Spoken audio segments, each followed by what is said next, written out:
Allan Kardec então nos diz que os corpos orgânicos são assim como uma espécie de pilhas ou aparelhos elétricos, nos quais a atividade do fluido vital determina o fenômeno da vida.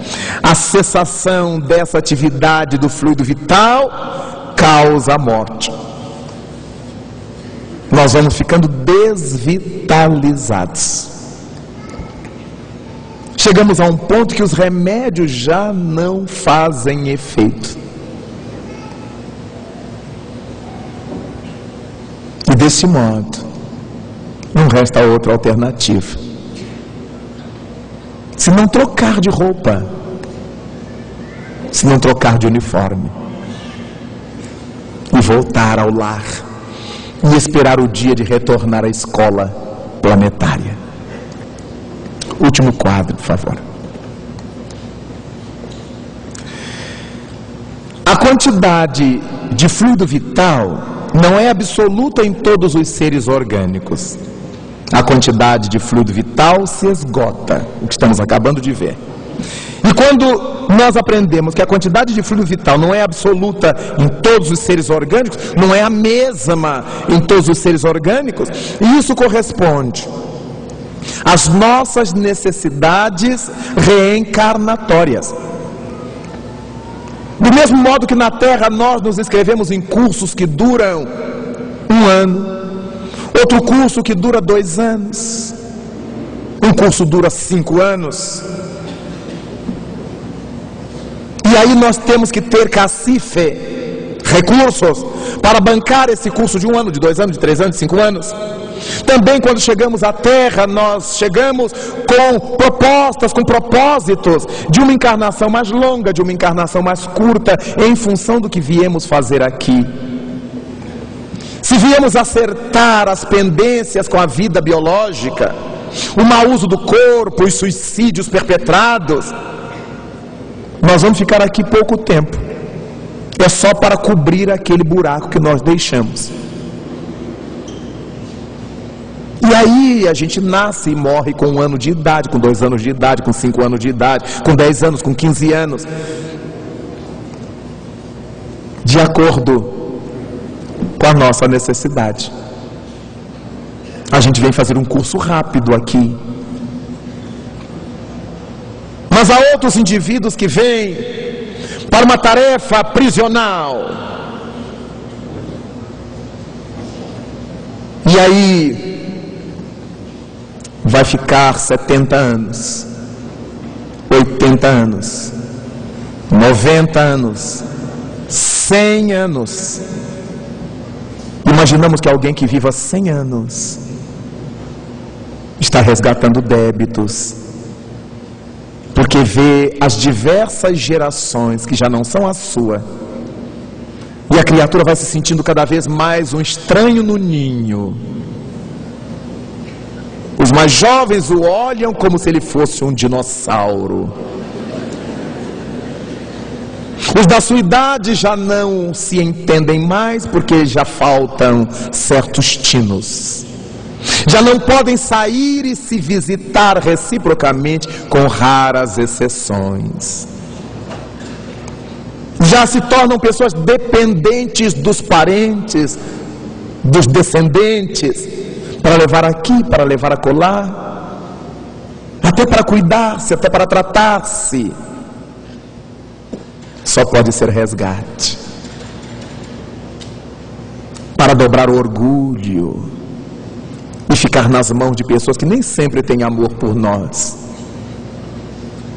Alguns velhos apanham, outros são explorados na sua aposentadoria, que os filhos e netos queimam e eles próprios não veem. Outros são colocados em asilos onde nunca recebem visitas. O curso que eles vieram fazer era de índole prisional.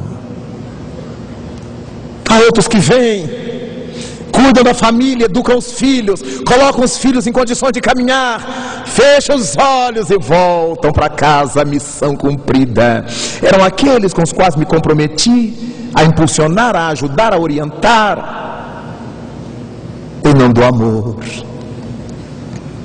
Aqueles que fizeram mau uso do lar, que agrediram a família, que foram ingratos com seus pais, nascem nos braços de mães felizes e expectantes, que morrem de parto, que morrem deixando-os em muito tenra idade, para que eles aprendam a valorizar o amor de mãe, valorizar o lar, numa experiência sempre amarga. Por mais que a madrasta o ame, que os avós os amem, por mais que receba carinho e calor, a frustração de não ter tido sua mãe sempre nos acompanha. E digo de experiência própria, a minha voltou para esse aldilá, num infarto fulminante aos 44 anos, quando eu tinha 4 anos de idade. E fiquei órfão de mãe, e fiquei órfão de pai, que tinha que trabalhar como chofer, e só me podia ver no internato uma vez por mês, quando tinha folga para isso.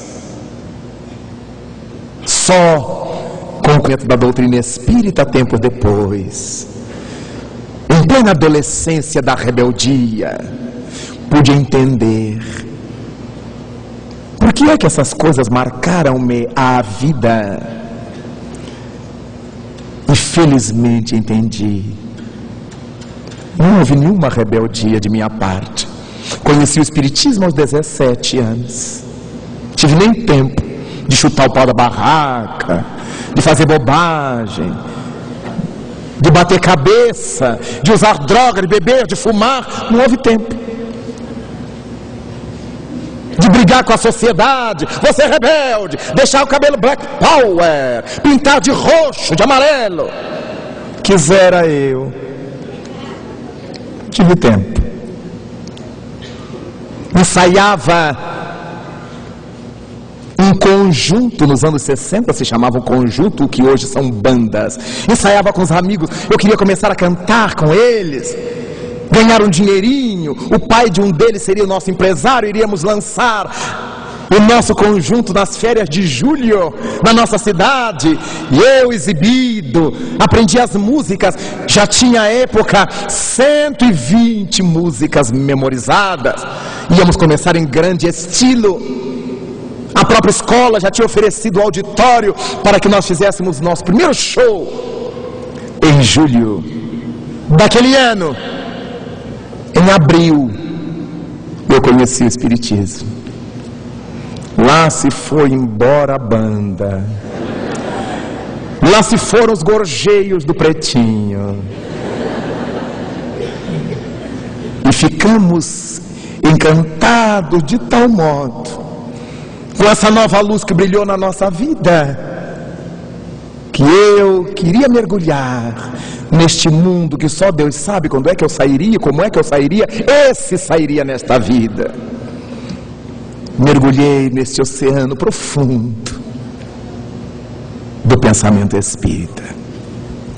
Quando a gente tem mais de 50 anos, já pode falar de si sem problemas. Daí então, morrer é algo que está sempre nas nossas cogitações.